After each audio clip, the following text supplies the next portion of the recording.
let's deep dive into our key features. Yeah, when talking about features, we should start about like the core of the Ilum, so Spark and Kubernetes. As you can see, we can launch Spark jobs via UI or REST API as you wish. And we can schedule them, we can tweak some configurations, put resources that we need. And also once they are running, we have a full visibility of what is actually going on. We can see metrics, timeline, etc.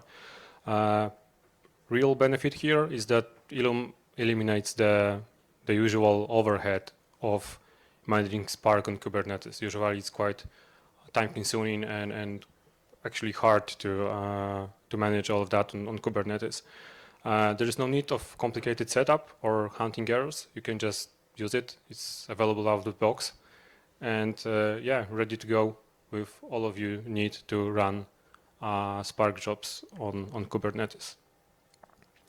The next one are interactive sessions, aka Spark microservices. Something truly unique. Maybe as you know, usually Spark job takes around 20 to 40, even to 1 minute to initialize.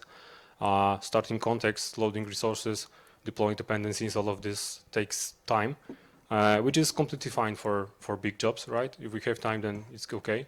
But if you want to launch something small and quick, then it's not so good enough because it actually takes a lot of time. We solved that by introducing long-living Spark sessions. They live there and they are just waiting for your API calls. You can actually take your existing Spark job, drop it into Ilum, and it will essentially turn into some kind of Spark microservice. It will expose REST API to interact with, so you can dynamically ask about the data or the other things to your job. You can of course scale those jobs dynamically, and based on load, they can also scale automatically or even auto-pause if there is no activity at all. This kind of feature is ideal for scenarios like RAG, for example, so retrieval augmented generation.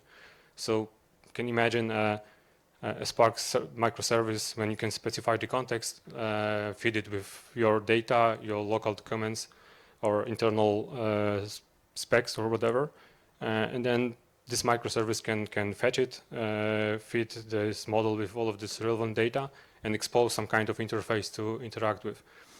So this way you can extract a tool for your team or for the clients to have some kind of internal chat or AI tool to play with.